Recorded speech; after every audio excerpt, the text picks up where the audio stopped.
Next है next है the downward motion of an object. ठीक है, पहले हमने क्या पढ़ा कि ऑब्जेक्ट स्टेशनरी है और उसको किसी स्ट्रिंग के साथ या किसी कॉर्ड के साथ उसको हमने बांधा हुआ है। क्लियर है? So, जब स्ट्रिंग या किसी कॉर्ड के साथ उसको हमने बांधा हुआ है तो इसका मतलब ये है भाई, इसका मतलब ये है कि लाजमी जब उसको बांधा हुआ है तो उस पर कोई पुलिंग फोर्स है जिसने उसको स्टेशनरी रखा हुआ है। Right now we are dealing with, ठीक है, the downward motion. Downward motion का क्या मतलब हो सकता है? दो चीजें हो सकती है, या तो कोई एक बॉल, कोई एक हैवी वेट पानी के अंदर आपने डाला, पत्थर डाल दिया, स्टोन डाल दिया, पानी के अंदर जा रहा है, जाए चले जा रहा है। एक तो ये हो सकती है कंडीशन। सेकंड कंडीशन ये हो सकती है कि एक जैसे एंकर होता है जहाज का, जिसको उर्दू में लंगर कहते हैं, खाने वाला लंगर नहीं है, हाँ ये एंकर होता है जहाज का। आपने देखा है बड़े बड़े जो शिप्स होती हैं उनको जब रुकना होता है तो वो इस पे पहेली भी बड़ी फेमस है कि वो क्या चीज़ है जिसकी जब जरूरत होती है तो उसको उठाकर फेंक देते हैं, तो चाहे वो जहाज का एंकर है और क्या है। तो उसको वो वो एग्जाम्पल हो सकती है, बेस्ट एग्जाम्पल, कि जब आपको वो यूज करना होता है, जहाज को रोकना होता है, शिप को रोकना होता है, तो आप क्या करते हो, वो एंकर को ड्रॉप करते हो। ठीक है, तो एंकर आहिस्ता आहिस्ता नीचे जा रहा होता है, तो इस तरह से एक एग्जाम्पल हो सकती है एंकर की, जब आप उसको आहिस्ता आहिस्ता छोड़ रहे हो, नीचे की तरफ लेके जा रहे हो। उसके अलावा आपने अक्सर देखा कि जब बोर हो रहा होता है कहीं पर, जिसको आप बोरिंग कहते हैं, ठीक है, तो वाटर के लिए बोर हो रहा है या ऑयल के लिए बोर हो रहा है, तो वहां पर एक हैवी वेट को बार बार जमीन के ऊपर गिराते हैं। ठीक है, अलग अलग किस्म के बोर होता है। एक बोर होता है जो मशीन से आप ड्रिल कर रहे होते हो, वो ड्रिल से एक मशीन हो रही होती है। एक जो बोर हो रहा होता है वो हैवी वेट गिराता है, जैसे आपने देखा है अक्सर जहाँ ब्रिजेस वगैरह बनते हैं तो वहां पर बड़ा हैवी वेट जमीन पे गिरा गिरा के गड्ढा करते हैं। ठीक है, तो वो भी एक बोरिंग का प्रोसीजर है। ठीक है, तो उसमें भी ऐसे ही होता है कि आप एक ऑब्जेक्ट को नीचे या जो है वो छोड़ रहे होते हैं, लेकिन ऊपर से उसको कॉर्ड से, रस्सी से बांधा हुआ होता है। तो इस तरह का जो फिनोमेना है उसको आप दिमाग में एज्यूम कीजिए। तो पहले फिनोमेना के अंदर कोई ऑब्जेक्ट है बिना रस्सी के, बिना कॉर्ड के जमीन पे गिराया जा रहा है, पानी में, फ्लूइड में गिराया जा रहा है। एक सेकंड ये हो सकता है, सेकंड ये हो सकता है दूसरे केस के अंदर कि आप किसी चीज को रस्सी से बांधकर पानी में या किसी जगह पे छोड़ रहे हैं, उसका वेट ज्यादा है, उसको आप जमीन की तरफ, पानी की तरफ, अंदर की तरफ कहीं छोड़ रहे हैं। तो ये दो केसेस है, आइए दोनों को डील करते हैं। ठीक है, इन दोनों के अंदर लगने वाली फोर्सेस को डील करते हैं। ठीक है, अच्छा जी, सबसे पहले तो देखिए, लेट सपोज आपके पास कोई स्टोन है, कोई पत्थर है, ठीक है, उसको आपने पानी के अंदर ड्रॉप किया। ठीक है, ये भी उसका फ्री फॉल है, जाहिर है फ्लूइड के अंदर जा रहा है, पानी के अंदर ड्रॉप भी कर सकते हैं, एयर के अंदर भी ड्रॉप कर सकते हैं। ठीक है, तो जब आप उसको ड्रॉप करेंगे तो याद रखिएगा ड्रॉप करते वक्त उसका वेट जो है वो सबसे ज्यादा होगा। ठीक है, ठीक है, वो वेट उसका ज्यादा होगा, वेट डाउनवर्ड अटैक कर रहा होगा। अच्छा, और उस पे कौन-कौन सी फोर्स लग रही होंगी? उस पे एक वाटर की तरफ से अपथरस लग रही होगी जो मैंने यहाँ पे बनाई है, ठीक है? जो कि अपथरस फोर्स लग रही है, ये मैंने एफयू लिखा हुआ है। उस पे एक और फोर्स लग रही होगी, दैट इज़ विस्कस ड्रैग। तो मैंने वी करके, वी मैंने एफ लिखा है और वी स्लैश करके मैंने सबस्क्रिप्ट में डी लिख दिया, विस्कस ड्रैग। मैंने क्यों स्लैश में ये काम किया? उसकी वजह ये है कि पेपर में ये सिंपल वो ड्रैग भी लिख देता है, ठीक है? ज़्यादातर वो ड्रैग ही लिखता है, या अक्सर ऐसा होता है वो कैपिटल डी बना के दे देता है। इसकी जगह पे वो डी बना के दे देगा। तो आपने अंडरस्टैंड करना है, समझना है, और कुछ भी नहीं है। क्लियर है? सो वेट जो है वो डाउनवर्ड एक्ट कर रहा है, अब थ्रस्ट जो है वो अपवर्ड एक्ट कर रही है, और विस्कस ड्रैग फोर्स भी कहाँ एक्ट कर रही है? वो अपवर्ड एक्ट कर रही है। क्लियर है? अच्छा, अब ये मूव कर रहा है नीचे की तरफ। ठीक है, अब सवाल है कि ये मूव नीचे की तरफ कब करेगा? ये मैंने आपको पहले भी बताया हुआ है, जब ये वेट ऑफ द ऑब्जेक्ट, ये मैंने पहले भी बताया था आर्चिमिडीज प्रिंसिपल पढ़ाते हुए, कि अगर ये वेट ऑफ द ऑब्जेक्ट ये ज्यादा होगा थ्रस्ट से या डिस्प्लेस वॉल्यूम से ज्यादा होगा तो ये ऑब्जेक्ट नीचे की तरफ आएगा। ये मैंने आपको बताया था। आप डेंसिटी की बेस पे भी कंपैरिजन कर सकते हैं। आप कह सकते हैं कि अगर इस ऑब्जेक्ट की डेंसिटी, गौर से सुनिएगा, अगर इस ऑब्जेक्ट की डेंसिटी, यानी ये, ठीक है, यानी रो के आगे नीचे जीरो या ओ लगाया हुआ है ऑब्जेक्ट के लिए, अगर इस ऑब्जेक्ट की डेंसिटी इस लिक्विड के या इस की जो डेंसिटी है, ठीक है, उससे अगर ज्यादा है, ठीक है, तो ये ऑब्जेक्ट क्या करेगा? ये सिंक करना शुरू करेगा। क्लियर है? अच्छा, अभी हमने सारी फोर्सेज इसमें रिकॉग्नाइज कर ली, ठीक है, जो जो थी हमने उसको आइडेंटिफाई कर लिया। अब जरा इसकी इक्वेशन फॉर्म करें। तो देखिए, क्योंकि ऑब्जेक्ट नीचे की तरफ आ रहा है तो नीचे आते हुए वो एक्सेलरेट करेगा। क्लियर है? वो एक्सेलरेट करेगा। अब ज़ाहिर है एक्सेलरेट करेगा तो इट मीन्स कि रिजल्टेंट फोर्स की डायरेक्शन का डाउनवर्ड है। ठीक है, तो आइए जरा कंडीशन अप्लाई करते हैं। So we know that sum of all the forces is equal to resultant force. तो ये डाउनवर्ड है, इसको पॉजिटिव ले लीजिए, ये अपवर्ड है विस्कस ड्रैग, इसको नेगेटिव ले लीजिए, ये अपथ्रस्ट है, इसको नेगेटिव ले लीजिए। सो इन सब का जो सम होगा वो रिजल्टेंट फोर्स बनाएगा। तो देखिए, ये डाउनवर्ड वेट को मैंने पॉजिटिव ले लिया, अपथ्रस्ट को अपवर्ड नेगेटिव ले लिया, विस्कस ड्रैग को अपवर्ड नेगेटिव ले लिया। तो अब आप देखिए कि इन सब का जो सम बन रहा है, यानी वेट पॉजिटिव है, अब थ्रस्ट जो है वो नेगेटिव है, विस्कस ड्रैग भी नेगेटिव है, इन सब का जो सम है वो बनेगा रिजल्टेंट फोर्स, और रिजल्टेंट फोर्स बराबर होती है मास टाइम्स एक्सेलरेशन के। क्लियर है यहां तक? जी, क्लियर है, नहीं क्लियर है? सही इक्वेशन सर फिर से रिपीट हो सकती है? जी, अच्छा, अच्छा, मुझे बताइए क्या नहीं समझ में आया आपको? सिचुएशन क्या नहीं समझ में आई? सिचुएशन समझ में आ रही है? जी सर, सिचुएशन समझ में आ गई, जब आप नीचे एक्सप्लेन कर रहे हैं वहाँ पे पूछ रही हूँ मैं। जी, जी, जी, मैं फिर बताता हूँ। देखिए, सिचुएशन कुछ यूँ है कि ये ऑब्जेक्ट नीचे की तरफ जा रहा है। लेट्स से इस पे लगने वाली फोर्स है मान लीजिए 1000 न्यूटन। जो अपवर्ड विस्कस ड्रैग है वो है 10 न्यूटन। जो अप या 100 न्यूटन कर लीजिए इसको, चलिए 100 न्यूटन कर लीजिए। जो अपथ्रस है मान लीजिए कि वो है 15 न्यूटन। मुझे बता सकती है इस पे लगने वाली रिजल्टेंट फोर्स कितनी होगी और उसकी डायरेक्शन क्या होगी? कश्यप सिर्फ आप बताएंगी। जी सर, 850। 850 कैसे निकाला कश्यप आपने 850? सर वो डाउनवर्ड्स आ रही थी और वो तो अपवर्ड्स थी। हाँ, हाँ, हाँ, बोलिए, बोलिए, बोलिए कैसे तो निकाला? अपवर्ड्स ने हाँ, उसको ऐड करके और जो नीचे वाली थी वो डाउनवर्ड थी। उसमें से सब्ट्रैक्ट कर दिया, ठीक है? जी। ये किया। अच्छा एक और काम हो सकता है कि 1000 में से पहले 100 निकालो, फिर उसमें से 50 भी निकाल दो, ऐसे ये भी हो सकता है? जी सर, ये भी हो तो सकता कश्यप ये पॉज़िटिव है, इस इन दोनों को आपने नेगेटिव लिया, ऐसे ही है? है। जी सर। तो अब आप ये देखिए इस कंडीशन के अंदर इसको पॉजिटिव इन दोनों को नेगेटिव लिया तो यहाँ पर भी मैंने यही किया है। तो मैंने देखिए इसको मैं लिखता ये 1000 लिखता, इसको लिखता मैं कितना 50 इसको 50 लिखता, इसको कितना लिखता मैं, ठीक है? इसको 100 लिखता तो रिजल्टेंट 850 बनती मेरी। सही है सर। यही तो किया है। वेट को मैंने पॉजिटिव लिया, इनको इसको मैंने नेगेटिव ले लिया दैट्स इट खत्म। रिजल्टेंट मेरी जो है वो मास एम का प्रोडक्ट बन जाता, खत्म। क्लियर है? ठीक है सर।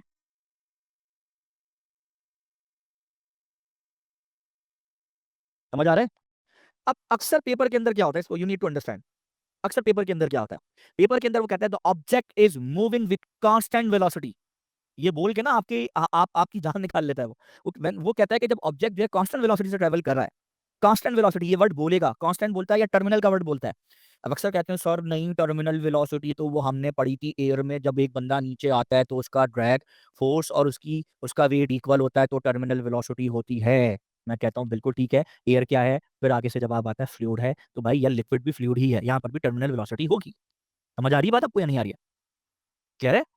तो टर्मिनल वेलोसिटी जब वो ये वर्ड यूज करे कि the object is moving downward direction, the object is descending, object descend कर रहा है, असेंड ऊपर जाना, डिसेंड नीचे जाना। तो जब ऑब्जेक्ट डिसेंड कर रहा है कांस्टेंट वेलोसिटी से या टर्मिनल से, इसका मतलब उसकी एक्सेलरेशन जीरो है। ऐसे केस के अंदर ये resultant force zero, acceleration zero, तो ये इक्वेशन इस तरह से बचेगी। तो अब देखिए ये इक्वेशन आपकी कुछ ऐसे राउंड ऑफ होगी। क्लियर है? और ऐसे टाइम पे बड़ी गहरी बात सुनना बेटा, ऐसे टाइम के ऊपर क्या होगा जरा सुनना। ऐसे टाइम पे अब ये जब ये वाला पार्ट आपका जीरो हो गया, एक्सेशन वाला पार्ट आपका जीरो हो गया, अब क्या होगा? अब आपकी क्या करना है, ये विस्कस ड्रैग फोर्स को उधर भेज दे, अप थ्रस्ट को उधर भेज दे, तो इस केस में वेट इक्वल हो जाएगा sum of upthrust plus drag के। क्लियर है? अब एक चीज बड़ी अहम बता रहा हूं, अगर उसने ये मेंशन कर दिया कि टर्मिनल वेलोसिटी से आ रहा है, कांस्टेंट वेलोसिटी से आ रहा है, तो इस केस में हमें पता है कि जो टर्मिनल वेलोसिटी है या कांस्टेंट वेलोसिटी है, ड्रैग उसके डायरेक्टली प्रोपोर्शनल है। Drag force is directly proportional to square of the velocity. अगर वेलोसिटी कांस्टेंट हो गई है तो ड्रैग फोर्स भी क्या हो जाएगी बोलो? कांस्टेंट हो जाएगी, दैट विल नॉट चेंज। आ रही बात समझ? क्लियर? Yes sir. यानी अगर विस्कस ड्रैग फोर्स की बात कर रहा हूं, अगर ये 100 न्यूटन है, तो जिस वक्त टर्मिनल वेलोसिटी अचीव हो गई तो अभी आखिर तक 100 ही रहेगी, दैट विल नॉट चेंज। ठीक है? A solid sphere falls at a constant terminal velocity u in a liquid, u थोड़ा नीचे हो गया but it's okay. Three forces acting on the sphere are shown in a diagram. How are three forces related? कौन बताएगा? अभी Yeah. बताया सी है। तो देखिए मैंने बताया कि upthrust plus drag equals to weight है। सो आप वेट माइनस अपथ्रस्ट कर लीजिए तो ये ड्रैग के इक्वल होगा, तो सी करेक्ट आंसर है। पार्ट बी के ऊपर पहले असेंड कर रहा था ऑब्जेक्ट, अब डिसेंड करेगा। ठीक है? बल्कि नहीं, पहले भी डिसाइड कर रहा था, पर लेकिन पहले जो डिसाइड किया है वो डिसाइड कर रहा था किसी पुलिंग फोर्स के बगैर। जैसे एक पत्थर आपने डाला पानी में, एक ऑब्जेक्ट को आपने गिराया, अब यू हैव ऑल्सो डिसाइडिंग, अभी भी डिसाइड ही करेगा, लेकिन अब you have a tension force. जाहिर सी बात है वो टेंशन फोर्स होगी क्योंकि आपने एक कॉर्ड के साथ, एक फायर के साथ कनेक्ट किया उस ऑब्जेक्ट को। मैंने एग्जांपल दी थी एंकर की, मैंने ऑयल रिग की एग्जांपल दी थी, मैंने बोरिंग की एग्जांपल दी थी कि ये सारे केसेस होते हैं। ठीक है? अच्छा, अब इस सिचुएशन के अंदर क्या होगा? ऑब्जेक्ट डिसाइड कर रहा है, ऑब्जेक्ट नीचे की तरफ जा रहा है। ठीक है? सो अब आपने ये जाहिर सी बात है कि जब आप उसको नीचे की तरफ गिराएंगे तो इलेक्ट्रिक मोटर होगी, कोई मोटर के थ्रू उसको आपने कनेक्ट किया होगा, वो नीचे की तरफ मूव कर रहा होगा। ये सिचुएशन है। अब जाहिर ही बात है कि जब ये सिचुएशन है तो कौन कौन सी फोर्सेज अप्लाई होंगी उस पर। तो पहले तो आप ये केस लिख लीजिए। ठीक है? पार्ट बी है कि पुलिंग फोर्स है जिसमें वो डिसाइड कर रहा है। ठीक है? फोर्सेस देख लीजिए। तो सबसे पहले तो फोर्सेस को समझिए, फोर्सेस कौन कौन सी हैं मैं बता देता हूँ। तो देखिए चूंकि ये ऑब्जेक्ट नीचे की तरफ आ रहा है तो सबसे पहले इस पर लगने वाला इसका वेट है जो डाउनवर्ड एक्ट कर रहा है। ठीक है? और चूंकि वो नीचे की तरफ आ रहा है, डाउनवर्ड मूव कर रहा है, तो इसकी रिजल्टेंट फोर्स भी डाउनवर्ड होगी, याद रखना। ठीक है?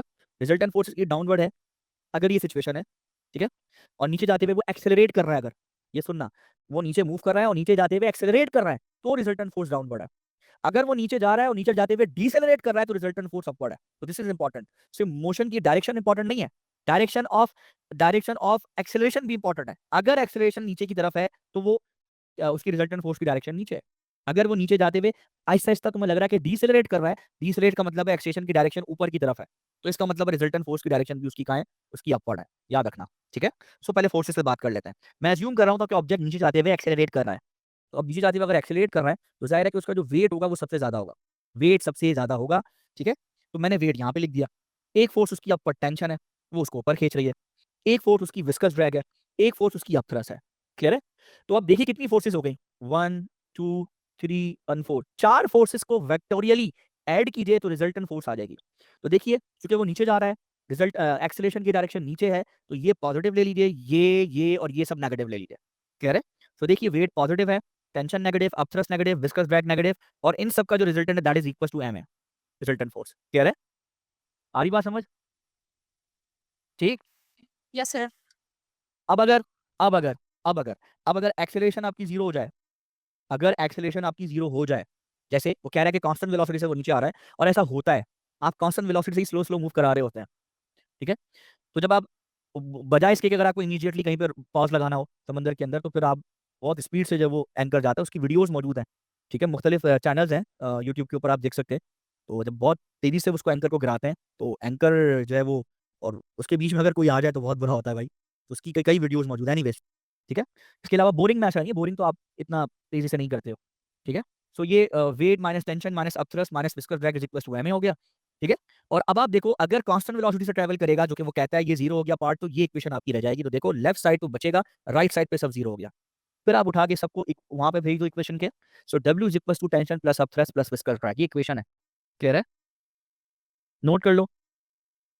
सर आप डाउनलोड को फिर से रिपीट कर सकते हैं? ये बताया है 20वें दफा। एक ऑब्जेक्ट पानी में पत्थर को डालो, तो पत्थर का जो स्टोन है उसका वेट अगर अपथरस से, उसकी अपथरस से ज्यादा है, तो जाहिर है वो डूबेगा। और अगर एक बॉय ले लो, ठीक है, वो पानी के बिल्कुल उसको समंदर की डैप में जाकर उसको जाके वहां पर रख दो, ठीक है, और वहां से उसको छोड़ो, तो जाहिर है कि उसका जो अपना वेट है, यानी बीच में एयर फिल होती है उसके, तो उसको जो अपना वेट है, वो वेट जो है अपथरस से क्या होता है, कम होता है, अपथरस ज्यादा होती है। तो जाहिर है उसको वो ऊपर धकेलेगा, पड़ जाएगा। ये केसेस हैं, वन बाय वन करके केसेस लगाए हुए, इसके क्वेश्चन लगाए हुए मैंने। Just need to understand how to create the equation and nothing else. Equation create करना इज वेरी वेरी इंपॉर्टेंट, ठीक है। अगर इक्वेशन क्रिएट करना आ गई, सवाल सॉल्व। जी सर। अब ये क्या अपवर्ड मोशन, अब तक पहले मैंने क्या पढ़ाया सुनो, पहले मैंने स्टेशनरी ऑब्जेक्ट पढ़ाया, वो पानी के ऊपर है, फिर पानी के अंदर गया, नंबर वन। नंबर टू, फिर मैंने क्या पढ़ाया, उसी स्टेशनरी ऑब्जेक्ट को वाटर के नीचे लेकर गया, डिसेंडिंग पढ़ाई, ठीक है। अच्छा, विदाउट वायर पढ़ाया, विद वायर पढ़ाया, यानी विदाउट पुलिंग फोर्स पढ़ाया और विद पुलिंग फोर्स पढ़ाया, ठीक है, नीचे जाना, डिसेंडिंग पढ़ी। अब आप क्या पढ़ रहे हो, असेंडिंग पढ़ रहे हो। अब असेंडिंग में भी दो केसेस होंगे, ठीक है, एक विद पुलिंग वायर होगा, एक विदाउट पुलिंग वायर होगा। विद पुलिंग वायर का मतलब आप एंकर को ऊपर उठा रहे हो, आप जिससे बोर कर रहे हो उस वेट को ऊपर उठा रहे हो, विद पुलिंग वायर ही हो सकता है। विदाउट पुलिंग वायर का मतलब वो बॉय की एग्जांपल दी थी। और इसका मतलब इसके एक और है कि सी बेड से, समुद्र की गहराइयों से आपको अगर कोई पुराने कोई अब जैसे आर्कियोलॉजिकल सर्वे जो हो रहा होता है, तो उस सर्वे के अंदर जो पुराने एंशियंट जो भी जैसे टाइटैनिक वगैरह हो गया, उसके पार्ट्स हैं, वो ऊपर लेके आना है, उसकी स्टडी करनी है, तो उसको एक प्लैंक लेते हैं, प्लैंक की चारों तरफ वॉइस बांध देते हैं, और उसके ऊपर उसको रख देते हैं, उसके पार्ट्स को, उसको फिर अपलिफ्ट करते हैं, तो वो ऊपर चला जाता है उसकी मदद से। क्लियर है? तो ये केसेस हो सकते हैं। आ रही बात समझ में, आ रही है नहीं आ रही है? तो इस तरह की चीजें हम लोग एग्जाम्पल के तौर पे पढ़ते हैं। तो अब आप आ जाओ कि upward motion of an object. तो अब अपवर्ड मोशन में क्या होगा भाई, मैंने एग्जाम्पल आपको दिया अभी रिसेंटली कि बॉय है, बॉय बॉय वो नीचे से ऊपर की तरफ मूव कर रहा है, अपवर्ड मूव कर रहा है, ठीक है। आप लोग को पता है बॉय क्या होता है? पता भी है नहीं पता? किसी को भी नहीं तो पता? वो पानी में फ्लोट करता है। अरे हाय हाय हाय हाय, लाइव बॉय में बॉय ना लड़का नहीं होता, खुदा को मानो तुम लोग। पता नहीं क्या ये है भाई, ये बॉय में जो बॉय है वो लड़का नहीं होता, ठीक है। ये वाला बॉय होता है, ये आपकी जिंदगी बचाने के वो वाला लाइव बॉय होता है, ये इसको कहते हैं। इसके अंदर एयर फील्ड होती है, इसकी डेंसिटी जो है ना वो कम होती है, तो ये अपथ्रस्ट पे लगती है, तो इसको ऊपर धकेलती है पानी से बाहर। तो इसी की बेस पे आप जो है वो लाइफ सेविंग जैकेट्स वगैरह होती है, उसमें एयर फिल हो जाती है, और एयर की डेंसिटी वाटर की डेंसिटी से कम है, इसलिए आपको पुश करती है ऊपर की तरफ, आप डूबते नहीं है। लाइफ सेविंग जैकेट का भी यही हाल होता है। हर जगह आप थ्रस्ट आपको बता रही है, जिंदगियां बचा रही है आपकी अब थ्रस्ट। सोचे जिस नेचर ने, जिस बनाने वाले ने ये बनाया होगा, उसने कितना दिमाग लगाया होगा, कितना बड़ा उसने दिमाग लगाया होगा। सोचे आप, इमेजिन करें जिसने ये दुनिया बनाई होगी, इमेजिन करें, आपको समझ में आ जानी चाहिए किस तरह का वर्ल्ड है ये, ठीक है। तो आई होप सो कि आपको बॉय की फिजिक्स समझ में आ गई होगी, ठीक है। या आप नीचे से छोड़े ना इसको, तो ये नीचे से ऊपर की तरफ निकल के आ जाता है। क्लियर है? समझ नहीं समझ रहे? चलें आगे? समझ आ गया बॉय? अब ये बॉय है, ये नीचे से ऊपर की तरफ जाएगा, सी बेड से ऊपर की तरफ मूव करता है, इसकी क्वेश्चन नहीं होला में मौजूद।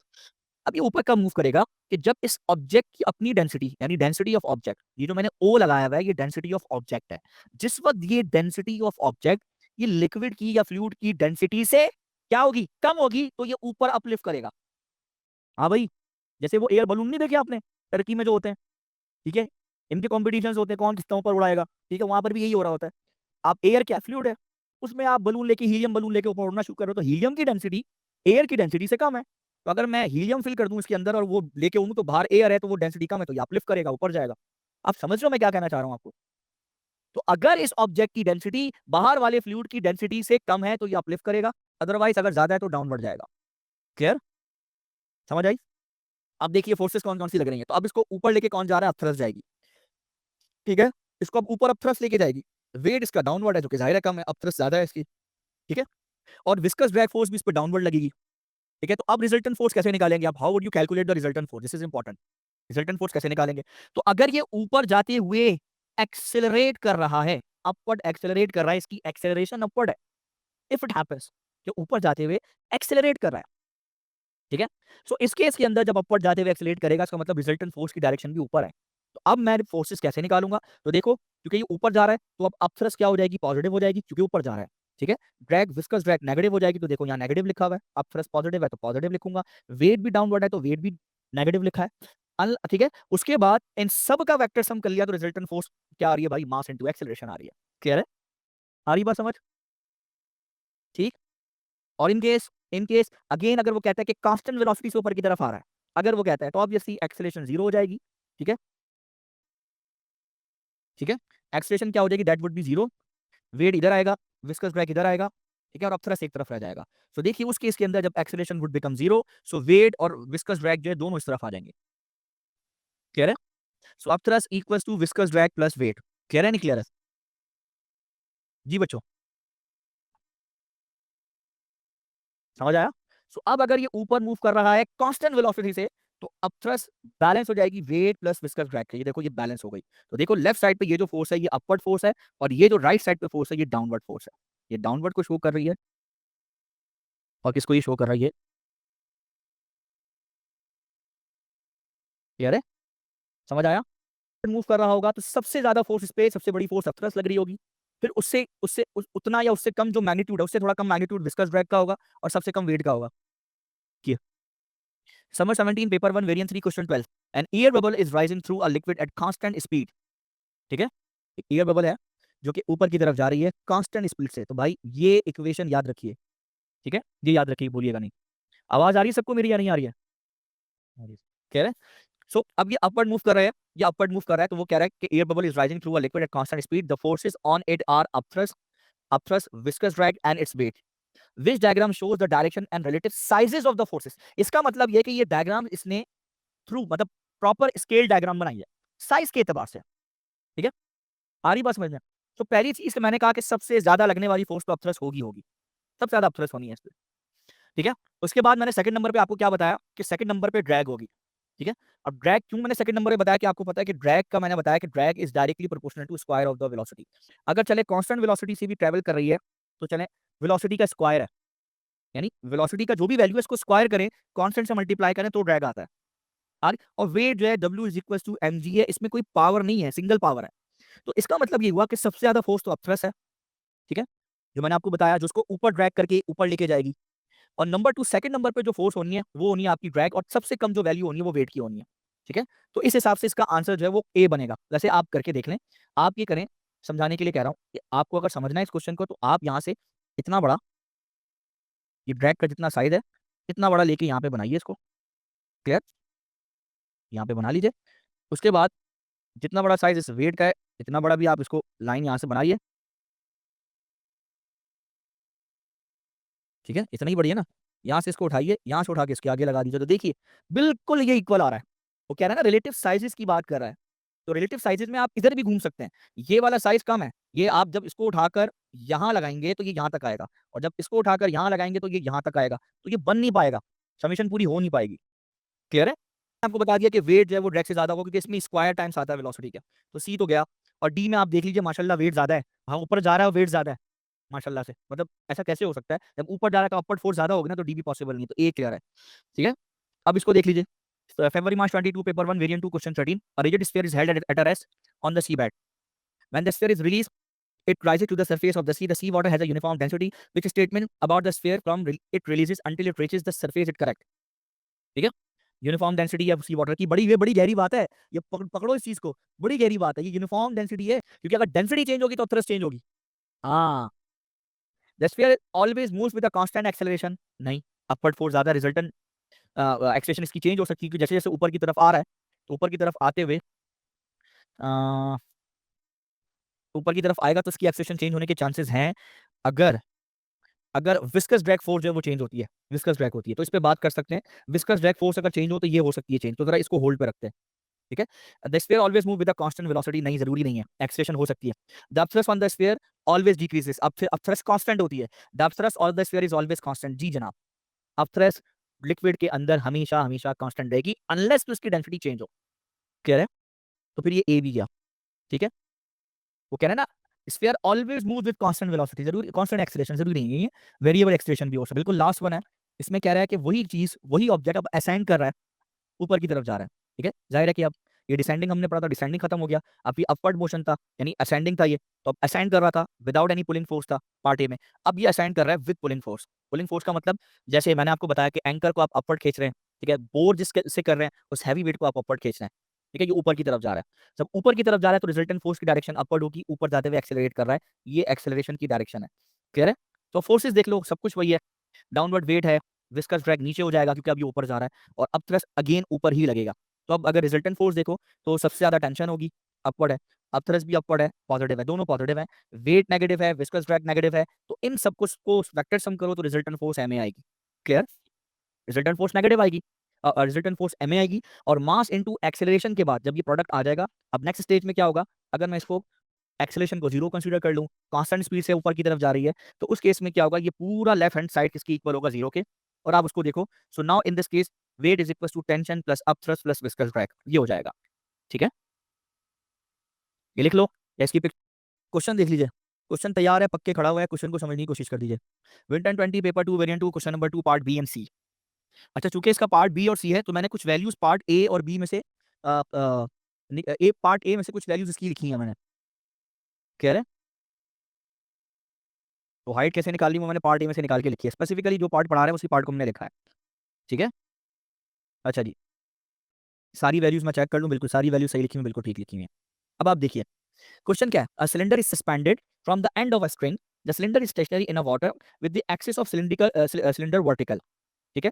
उसकी हाइट ये गिवन है 0.053 गिवन है, अब थ्रस्ट कितनी लग रही है वो गिवन है, टेंशन कितनी है वो गिवन है 0.45, the cylinder has a weight 0.84 newton, height h है, और अ सर्कुलर क्रॉस सेक्शनल जो एरिया है उसका वो गिवन है, क्लियर है। वो कितना है 0.031, the density of the water is, वो भी गिवन है 1000 kilogram per metre cube, the difference between the pressure on the top and bottom faces of the cylinder is 520 pascal. ये सारी वैल्यूज हमने पार्ट ए से निकाल ली हैं, तो जाहिर है जब ये पूरा क्वेश्चन आप करेंगे पार्ट ए करेंगे तो पार्ट ए में ये सारी वैल्यूज आप वहां पे सॉल्व करके निकालेंगे, क्लियर है। अच्छा, अब क्या कह रहा है कि the string is now use to move the cylinder in a vertically upward through the water, पानी से बाहर निकाल रहे हैं, उस रस्सी को इस्तेमाल करके इस सिलेंडर को बाहर की तरफ निकाला जा रहा है, क्लियर है। आप समझदार हैं, ये ऑयल रिग के अंदर ऐसे ही होता है, या बोरिंग वगैरह के अंदर ऐसे ही होता है। अच्छा, जब वो बाहर की तरफ आ रहा है तो variation with time T of the velocity V of the cylinder is shown in figure 2.2, use figure 2.2 to determine the acceleration of the cylinder at time t is equal to 2, t is equal to 2 पे उसकी क्या निकालो, उसकी acceleration निकालो। कैसे निकालेंगे भाई, कैसे निकालेंगे जी, ग्रेडियंट। निकालिए ग्रेडियंट,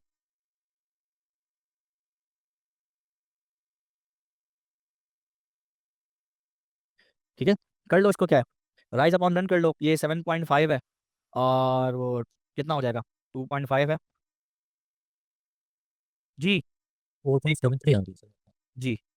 तो 7.5 है तो मेरे ख्याल में ये 8.0 हो जाएगा, और ये 2, तो 8 है ना, ये गलत तो नहीं कह रहा भाई, 8 है, सो 8 अपॉन कितना हो जाएगा 2, तो ये 4.0, यही है। तो ये आप देखो ग्रेडियंट आपका या स्लोप एम एम की सूरत में लिखते हैं, तो राइज अपॉन रन कर लीजिए। सो राइज कितना है 8.0 डिवाइड बाय रन कितना है 2.0, तो ये 4.0 मीटर पर सेकंड स्क्वायर। क्या कह रहा है, the top face of the cylinder is at a depth of 0.32 metre below the surface of the water at t is equal to zero. Use the figure 2.2 to determine the depth of the top of the face below the surface of the water at t is equals to 4 second. वो कह रहा है use figure 2.2 to determine the depth of the top face below the surface of the water. अच्छा, वो कह रहा है कि शुरू में इनिशियली वो जो सिलेंडर की डेप्थ थी पानी के अंदर t इज इक्वल टू 0 पे वो थी 0.32 मीटर, 4 सेकंड पे बताओ उसकी डेप्थ कितनी है? यूनिट है ना? बस ठीक है, कर देते हैं उसको ठीक। ये लो हो गया मसला हल। इसको मैंने सेंटीमीटर पर सेकंड था, इसको मैंने मीटर पर सेकंड स्क्वायर में लिखा हुआ था, ठीक है। ठीक है, आप लोग निकालिए एरिया, इसमें मतलब इतनी देर क्यों कर रहे हैं?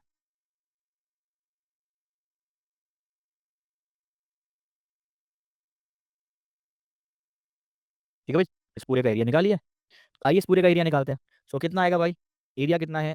1/2 इंटू बेस कितनी है जी?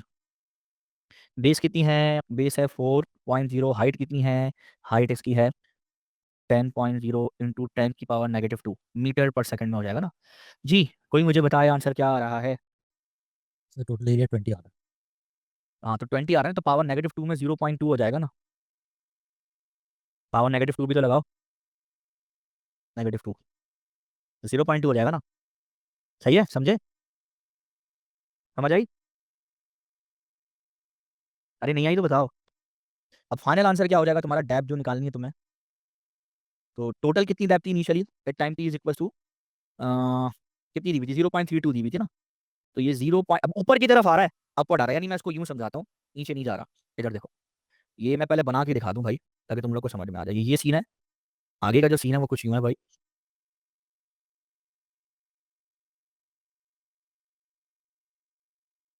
ये सीन है, और ये यहाँ से लेट से मूव करके इधर कहीं चला गया, इस जगह पे कहीं आ गया। ठीक है,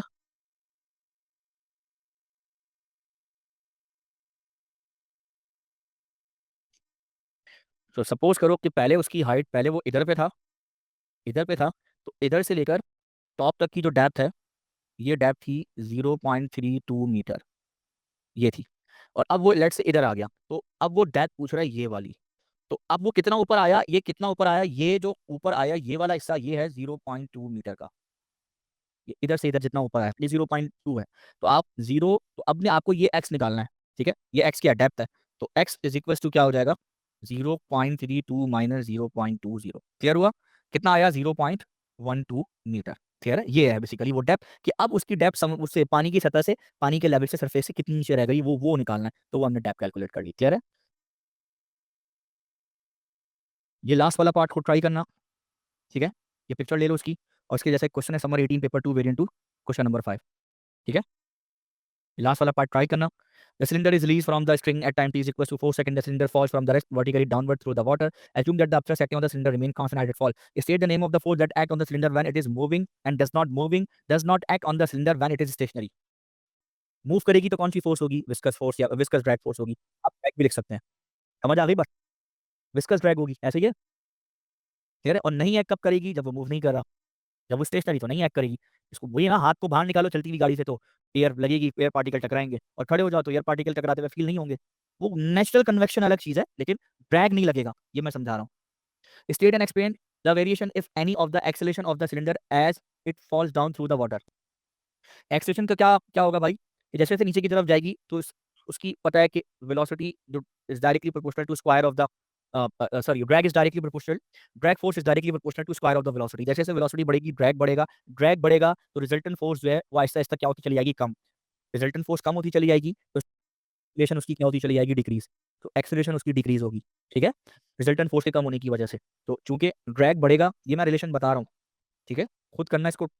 ड्रैग बढ़ेगा, क्यों बढ़ेगा? क्योंकि वेलोसिटी नीचे आते हुए बढ़ेगी, तो रिजल्टेंट फोर्स जो है वो क्या हो जाएगी? कम। इसका मतलब एक्सेलरेशन कम हो रही होगी। क्लियर है? ये तीनों बातों को अपनी वर्डिंग में लिखना। क्लियर है? फिर उसको हम देखेंगे ऊपर क्या आएगा, ऊपर विस्कस ड्रैग फोर्स। क्लियर है? थैंक यू वेरी मच, ये क्वेश्चन लिख लीजिएगा। Thank you very much, take care, ख्याल रखिएगा, अल्लाह हाफिज। आज ये चैप्टर हमने क्लोज कर दिया, चैप्टर कवर